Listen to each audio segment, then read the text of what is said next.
Tendance, mon ami, chaque soir en ouverture de Smart Bourse, nous retrouvons Pauline Gratel qui vous apporte les infos clés du jour sur les marchés. Bonsoir Pauline. Bonsoir. Nous avons donc un nom, Donald Trump a choisi Kevin Warsh pour diriger la Fed. Oui, le mandat de Jérôme Powell s'achève en mai et Donald Trump annonce finalement le choix de Kevin Warsh pour le remplacer. Il fut le plus jeune gouverneur de la Fed de 2006 à 2011 et il est soutenu par Donald Trump qui vante son parcours et son alignement récent avec la Maison-Blanche, notamment ses critiques sur la gouvernance de la Fed qu'il qualifie de défaillante et qui doit, selon lui, revoir sa politique monétaire et sa régulation des banques.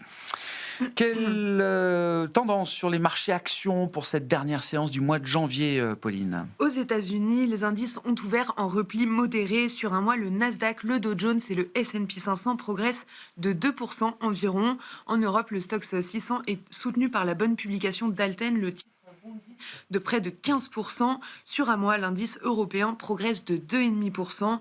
En France, le CAC 40 est en hausse aujourd'hui et évolue au-delà de 8100 points.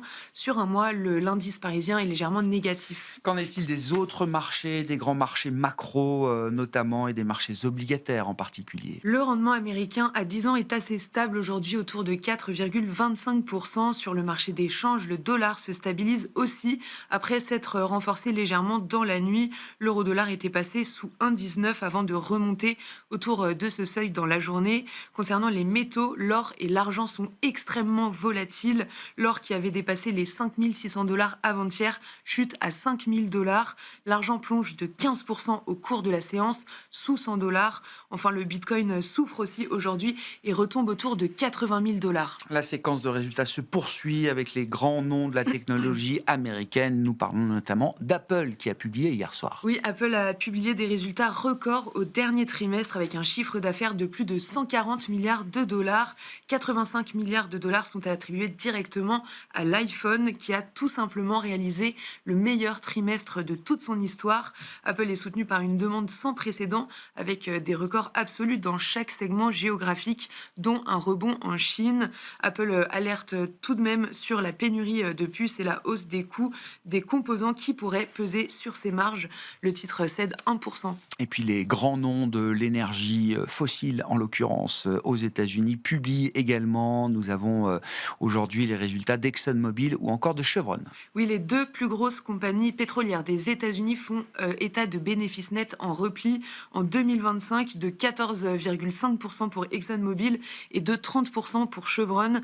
Dans le détail, malgré le repli des prix du pétrole, les deux sociétés ont dépassé les attentes des analystes et les deux titres évoluent aujourd'hui autour de l'équilibre. Bon, et puis un peu de macro, puisque nous avons eu les premières estimations de croissance du dernier trimestre pour la zone euro et les différents pays qui la composent. La zone euro dans son ensemble qui voit sa croissance ressortir sur l'ensemble de 2025 à 1,4%. Dans le détail, qu'en est-il de ce dernier trimestre, Pauline? Pour la France, la croissance progresse de 0,2% sur le dernier trimestre comme c'était attendu.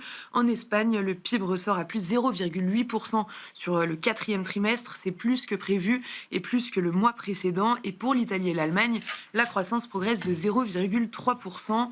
Concernant les premières estimations d'inflation pour l'Allemagne, elle s'établit à plus 2,1% et pour l'Espagne à plus 2,5% sur un an en janvier et en données harmonisées. Oui, plus 1,5% de croissance, même pour la zone euro sur l'ensemble de l'année 2025. Quels seront les temps forts demain et la semaine prochaine, surtout à l'agenda des marchés, Pauline? La semaine prochaine, ce sera la semaine de l'emploi américain pour le mois de janvier. Elle se conclura donc par le rapport officiel sur l'emploi du département du travail.